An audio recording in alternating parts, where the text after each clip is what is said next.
final de ano a gente sempre dá aquela arrumada na casa, organiza tudo para receber a família, faz decoração de Natal. Bom, essa é a parte mais fácil, mas e dentro da gente? Será que paramos para fazer uma limpeza interna, organizamos as coisas dentro da gente? Esse é o assunto do quadro Ciência da Felicidade.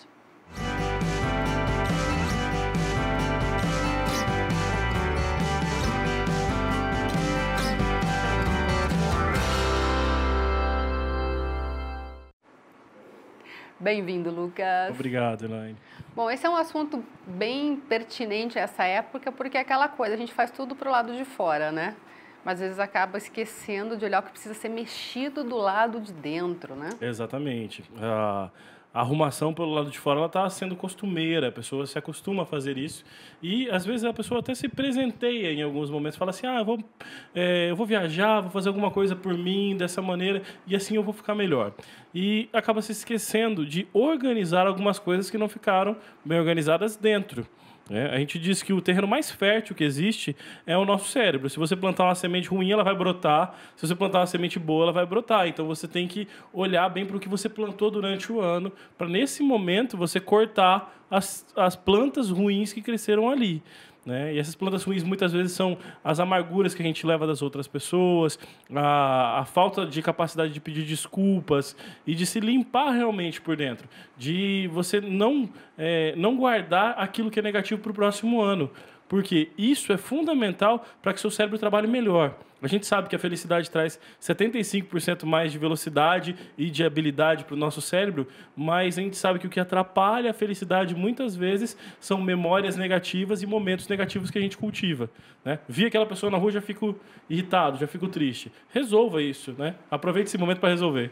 A gente fala muito sobre escolhas, né, Lucas? A gente sabe que às vezes não é tão simples.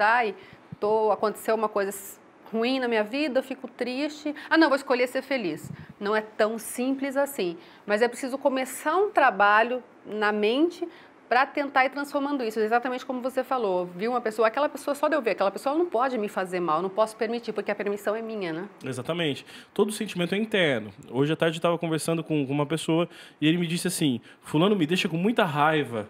Eu falei assim, olha, raiva é um sentimento interno seu, Se ele é um sentimento interno seu, você que fica com muita raiva quando vê fulano. Não é fulano que desperta muita raiva em você. Às vezes o fulano está só passando na rua. E se você desperta a raiva quando o vê, foi você que programou seu cérebro para fazer isso. Tente programar para fazer outra coisa. Quando você vê fulano, você pode programar para que você consiga simplesmente esquecer aquilo que foi feito e ver uma possibilidade de melhora naquela relação.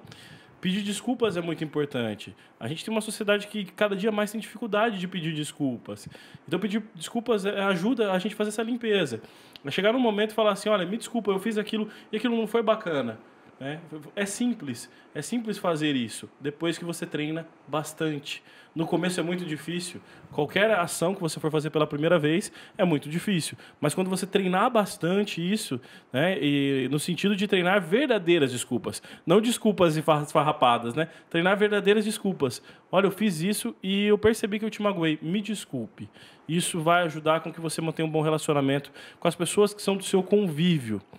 E essa definição de pessoas do convívio também é importante. Você precisa definir algumas pessoas do seu convívio. O ser humano vive melhor quando ele tem próximo dele uma comunidade que ele consegue lidar. Então, se eu sei lidar com essas pessoas, elas fazem parte do meu convívio e eu me sinto mais feliz quando faço parte desse grupo. Aliás, dessa coisa que você falou de pedir desculpas, tem que saber pedir desculpas com o coração, mas tem que estar preparado para aceitar também a desculpa do outro, Porque é muito simples falar, não, Lucas, você me magoou, tá tudo bem, mas lá dentro que o negócio está me matando, Quer dizer, daí não vale de nada. Não, exatamente. No outro programa a gente falou sobre perdoar, Sobre se livrar completamente daquilo que aconteceu. É difícil, não é simples, mas a partir do momento que você faz isso, o benefício é muito maior do que o custo. O benefício de você estar bem com alguém é tão maior que o custo que algumas religiões trabalham isso como fundamento para uma vida melhor. Um exemplo, o budismo. O budismo trabalha que se você tem um problema com alguém, antes mesmo de você se resolver com o seu lado espiritual, você precisa se resolver com essas pessoas. Não deixe nenhuma marca negativa na Terra. É muito interessante. E eu passei por um processo que um amigo meu que é budista, Depois de anos sem vê-lo, ele veio até mim e falou assim, Lucas, eu queria pedir desculpa. Eu falei, mas por quê? Ele falou, não, olha, quando a gente era adolescente, aconteceu isso, me sinto muito magoado do que fiz.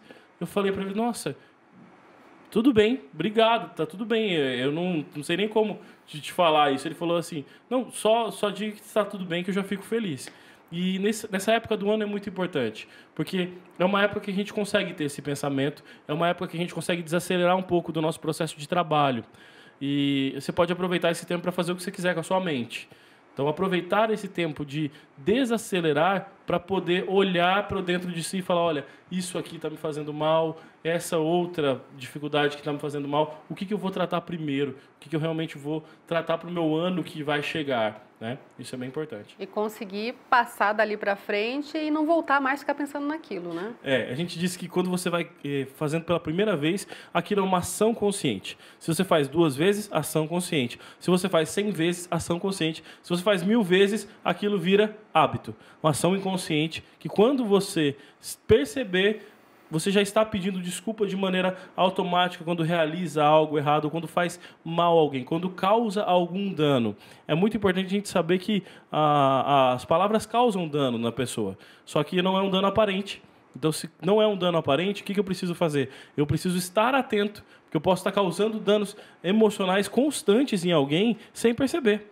E aquela pessoa está se sentindo triste, deprimida, e às vezes ela não consegue evoluir na própria vida porque eu estou fazendo mal para ela sem perceber. Eu chamo isso de brincadeira boba, né? Aquela brincadeira boba que é constantemente colocada para a pessoa. Ah, você tem um pé torto, ah, você tem isso.